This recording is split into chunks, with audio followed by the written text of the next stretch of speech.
ভাই আমার প্রথম কথা হচ্ছে যে ফজরের নামাজের সময়ে যদি আমি ওই সুন্নত নামাজটা প্রথম পড়তে না পারি, ফরজ নামাজ শুরু হয়ে যায় মসজিদে, সেক্ষেত্রে করে নিয়েছি। আচ্ছা, প্রথম প্রশ্ন হচ্ছে যে সুন্নতুল ফজর তিনি পাননি, পড়তে পারেননি, কারণ জামাত দাঁড়িয়ে গেছিল। আর এটাই সহি সিদ্ধান্ত, ইদা উকিমাতিস সালাতু ফালা সালাতা ইল্লাল মাকতুবাহ। নবী করিম সাল্লাল্লাহু আলাইহি ওয়াসাল্লাম ইরশাদ করছেন, যখন নামাজের ইকামত দিয়ে নামাজ দাঁড়িয়ে যায় তখন আর কোনো নামাজ নেই, অর্থাৎ ফরজ নামাজ জামাত যখন দাঁড়িয়ে যায় তখন আর কোনো নামাজ নেই ইল্লাল মাকতুবা, শুধু ওই ফরজটা ছাড়া আর কোনো নামাজ নেই।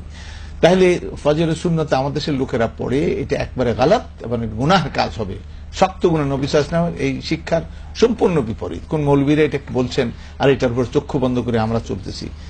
তাহলে এখন আপনি কি করবেন? সুন্নত পরে 2 রাকাত কখন পড়বেন? এটি দুটা মত আছে। একটি মত হলো এই দিনের ফজরের সুন্নত তো, কাজেই সেই দিন জামাত শেষ হওয়ার পরপরই আপনি 2 রাকাত পড়ে নেন সূর্য ওঠার আগ পর্যন্ত, অন্য কোনো নফল নামাজ পড়া যাবে না, তবে এই দিনের ফজরের সুন্নত আপনি পড়তে পারবেন। আরেকটা হলো সময় আর থাকলো না, সূর্য উঠে গেছে তো সূর্যের পরেও তিনি পড়ে নেবেন, কারণ নবী করিম সাল্লাল্লাহু আলাইহি ওয়াসাল্লাম এটা তিনি এই ফজরের সুন্নতকে তিনি কাজা করতেন, যখন ফওত হয়ে যেত এটা তিনি পুরো করতেন। আবার সফরও তিনি পড়তেন, এটি খুব গুরুত্বপূর্ণ সুন্নাত।